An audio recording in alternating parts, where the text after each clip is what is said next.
I think one of the biggest mistakes we make is assuming immigration is a modern conversation. It isn't. Movement has been a part of God's story since the very beginning. Yesterday, I shared why I remained quiet for so long before speaking on this topic. Today, I want to begin where I believe every important conversation should begin. Not with CNN, not with Fox, not with social media, but with Scripture. Because if Scripture is our authority, then it deserves the first word, not the last. One of the things that surprised me during my study wasn't discovering how often the Bible mentions migration. It was realizing I had read many of these stories my entire life without ever seeing them through that lens. So think about it. God called Abraham to leave everything familiar. Joseph didn't choose Egypt. He was taken there. Jacob and his family crossed borders because famine left them with no other option. Ruth left her homeland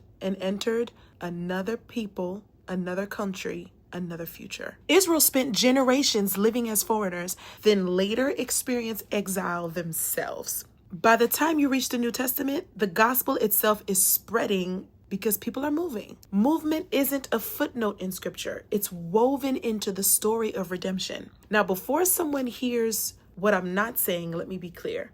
Acknowledging that migration exists through Scripture doesn't answer every modern policy question. The Bible is not a handbook for 21st century immigration law, but it does reveal something about the heart of God, and that's what I'm after. One thing I kept noticing, God never told his people to forget what it felt like to be vulnerable. In fact, he reminded them constantly, remember that you were strangers. Why? Because empathy has a short memory.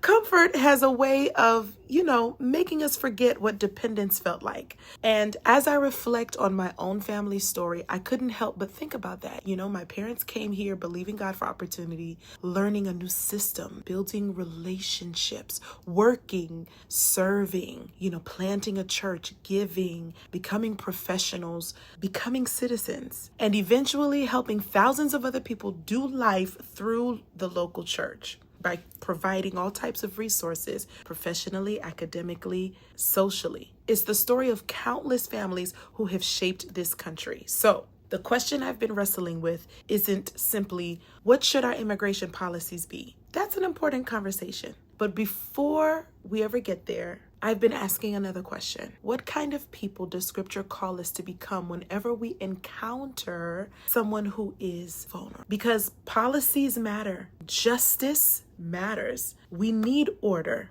but we also need mercy. We also need compassion.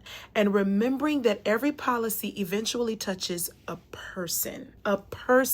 Tomorrow, I want to share a story that completely changed the way I read one particular passage of Scripture. It's a story we've heard many times, but I don't think we've always noticed what was happening in the background. I'll see you in the next conversation.